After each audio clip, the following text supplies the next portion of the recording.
Putin and Biden, well, they're going to have some type of a video conference. I think that Biden is going to have a stand-in double because he has to take a long nap and have Jell-O. I shouldn't mock. I'm Randall Terry. This is Voice of Resistance.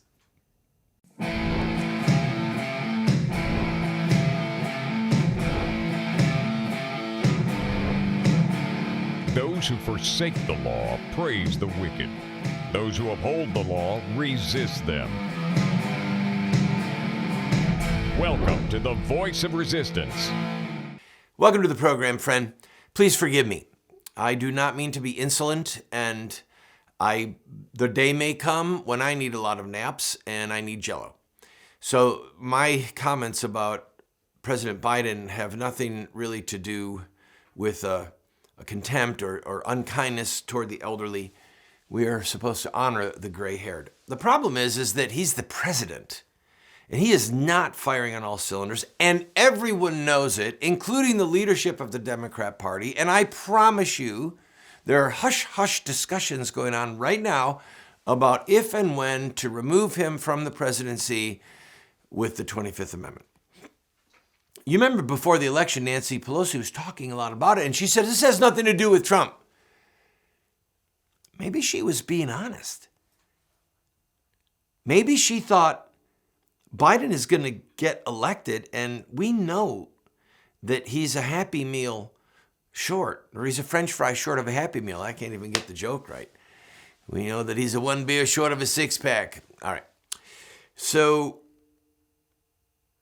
we've got today, and by the time this airs tonight, it will probably already have happened. President Biden is going to do a Zoom conference or a video conference, some won't be Zoom, with President Putin from Russia. Russia is massing troops on the Ukrainian border. All right, so let's have a little bit of a history lesson. When the Soviet Union collapsed, the so-called satellite nations of the USSR were happy. Yes, we're free. And then many of them fled for refuge into NATO, such as Poland or the Baltic states. Put a map up if you would. So the Baltic states were received into NATO in 2004. Now look at where Ukraine is. So the Baltic states border Russia, and they're members of NATO. That means that if Russia tried to invade one of those nations, all of NATO, including the United States, England, France, etc., all of NATO would attack Russia. That is the treaty obligation. Ukraine made application to be in NATO, I believe in 2008. But in 2010, Ukraine elected a president that wanted a little bit more independence, so he withdrew the application. Now you have a president, Zelensky, who wants good relationships with the United States. Not just wants a good relationship, but would like very much to be in NATO. But that ship has sailed. So Russia right now is amassing troops on about 3 sides of Ukraine and saber rattling. So there's no treaty obligation to defend the Ukraine.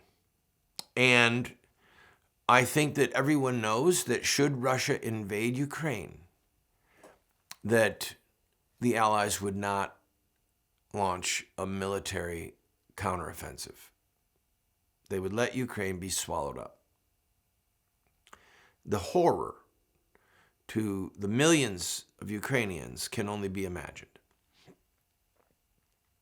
And they've experienced horror at the hands of communists in their history. Unthinkable atrocities from Stalin. So Biden is having a video conference with Putin to threaten him with economic sanctions. Now, make no mistake, the economic sanctions would be against Russia as a nation, but also would be against individuals that are around Putin. And I'm sure that one of the options would be that they freeze all assets of all top-ranking Russian officials in foreign banking institutions. That would put a crimp on their style. Now, of course, they might put some of those assets, maybe even right this minute, they're transferring those assets to banks in China or banks in other nations that have better diplomatic relations with Russia and might be willing to look the other way if Russia were to invade the Ukraine. But here's the kicker, one of the kickers. Nearly 50% of natural gas for the nations of Europe comes from Russia. There are 3 huge pipelines that go from Russia into Europe that supply 48% of the natural gas. The rest comes from Algiers and Norway, the bulk of it. So if Russia and the West went to some kind of Cold War or went to some kind of boycott, as we approach the winter, do we really think that the European nations want to put themselves in a position where they literally cannot heat their homes? I'm going to take a break. When we come back, we will further discuss this and some of the possible ramifications if Russia does, in fact, invade Ukraine. And perhaps more importantly, we'll look at the ramifications of having Joe Biden at the helm of the United States as the commander-in-chief of our armed services. Don't go away.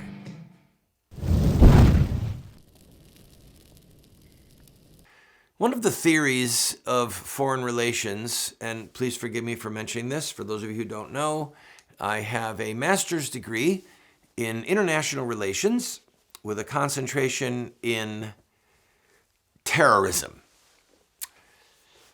International terrorism and foreign relations. So my master's degree is from a military university called Norwich University, one of the oldest and most prestigious military schools in the country. All right, or with a history in the military.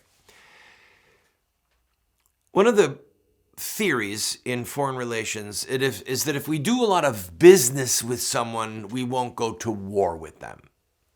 So one of the reasons that Kissinger wanted to betray Taiwan and bring in communist China into the United Nations and to literally supplant the Taiwanese as the legitimate government of Taiwan, a government in exile, and say, oh, it's the communists in Beijing, was because they had 1 billion people in that market. He was talking and thinking about economics. So, fast forward from the Nixon era to today, according to some standards, the largest economy in the world, or largest manufacturing economy in the world, is China. And it depends what numbers you look at. The top 3 are always America, India, and China, okay? The biggest trading partner with China is us, the United States. So the theory is we won't go to war with China, they won't go to war with us, because we're such huge trading partners. Both of our economies would suffer so horribly. We don't want that. We need our Walmart shelves and Amazon shelves filled with the stuff that comes from China. And China needs oil from the West. And China needs dollars from the West. China is the largest single holder of American debt. Roughly 25% of America's debt is financed by the Chinese. So the theory is we won't go to war. I have a little historical vignette that you may find interesting, probably troubling.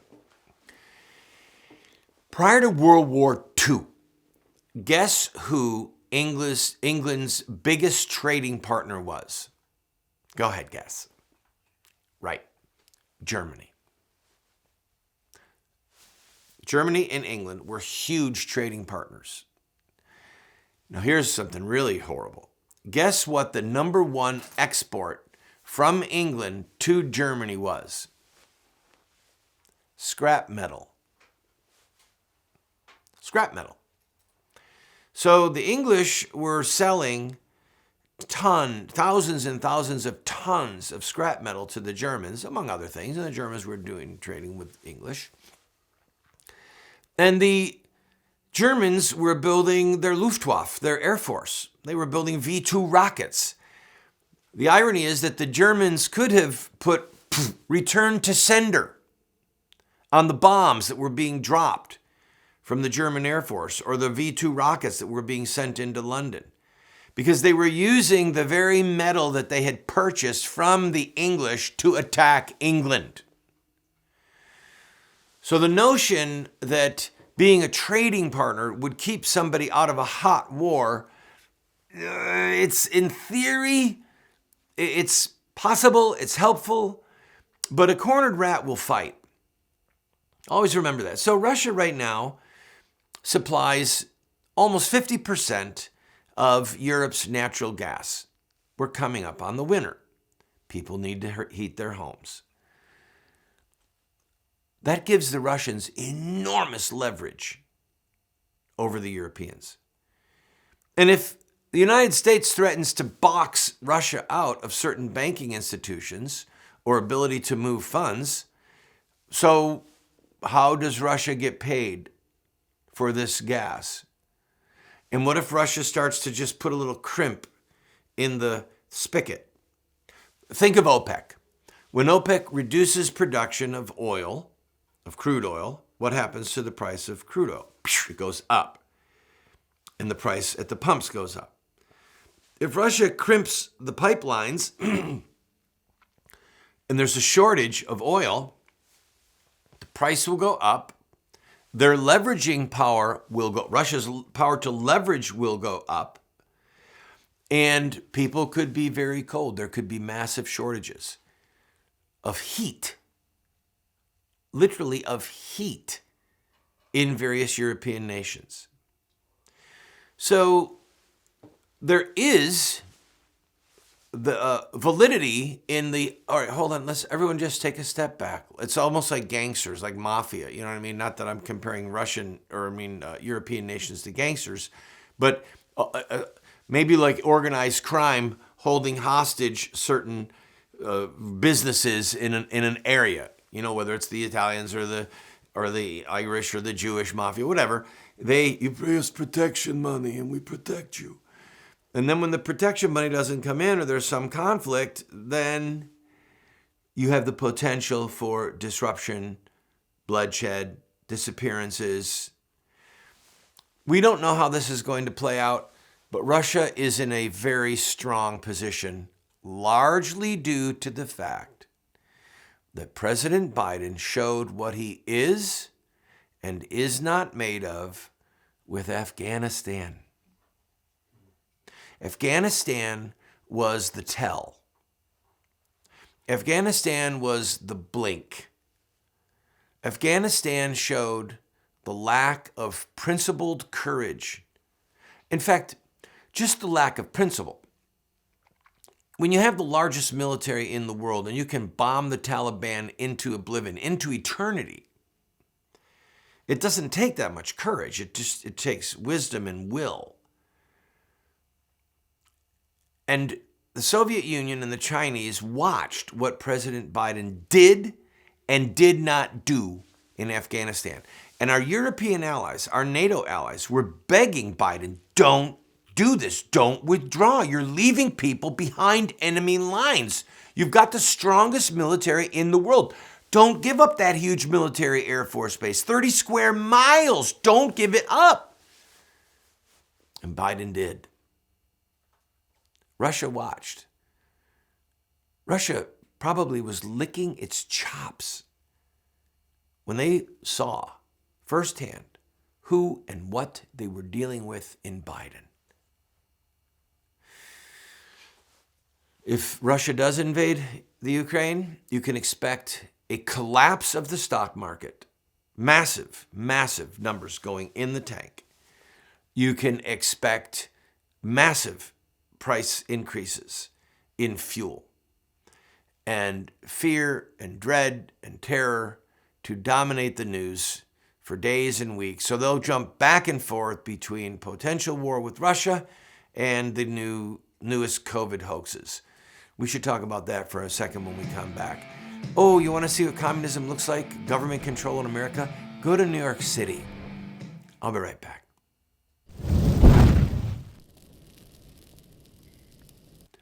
None, I repeat, none are as blind as the willfully blind. By the way, I'm Randall Terry. I appreciate you joining me. Are you following what's happening in New York City? De Blasio's on his way out. This guy is a communist. He actually is a communist.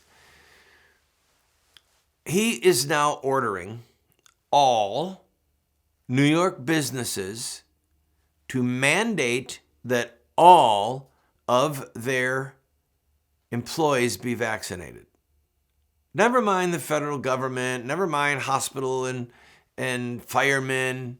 He's saying all New York City employees of businesses must be vaccinated. They are demanding children get one shot. Now, I'm reading the news, and I admit that there's two issues here. One is I'm not getting the shot. My family is not getting the shot. The way that this so-called vaccine was developed was dangerous, was speedy, and it skipped certain steps. We don't know what impact this is going to have on people for years to come. But the anecdotal stories that are coming out are breathtaking with fear. People getting this vaccine and then getting sick. Athletes getting the vaccine and dying or having heart attacks. I mean, I don't need to go there right now. But we know that the vaccine isn't going to stop the Delta virus or the new one, the Omicron. We know this. And yet, you've got officials in New York City saying, we've got to have you take the vaccine. We've got to get kids at least one shot so that we can stop the Delta virus and the Omicron virus. What planet are they on? And I hold with unthinkable contempt, and you should too, the major news sources such as New York Times, Washington Post, ABC, NBC, CBS. I'd like to know how many ads Pfizer is buying. I'd like to know how many millions and millions of dollars Pfizer and the other pharmaceuticals that are making billions of dollars off of these vaccines. I'd like to know how much they're spending on CNN or ABC. You can flip through the dial. You can see the commercials coming up all the time. Where do you think that money is coming from? It's coming from massive purchases of U.S. taxpayer dollars to get these vaccines.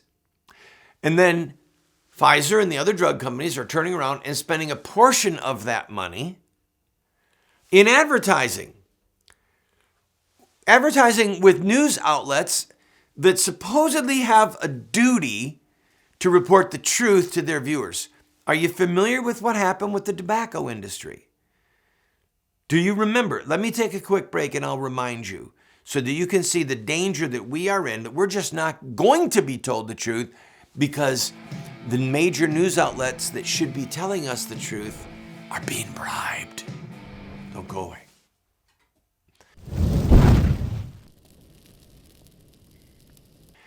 Storytelling is such a great gift, such a great art. The Lord Jesus told stories. So did the pagan Greeks, by the way. So some stories are true, some are not true.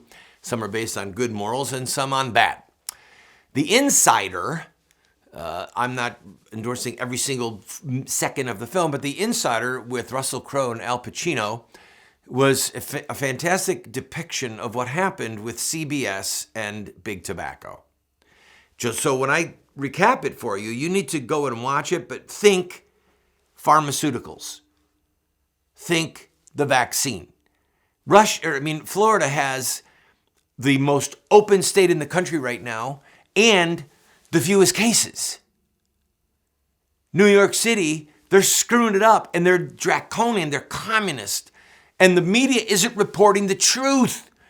So Russell Crowe plays the insider in the tobacco industry that knows that they're putting chemicals in, that the tobacco industry knows that it's involved in a criminal cover-up.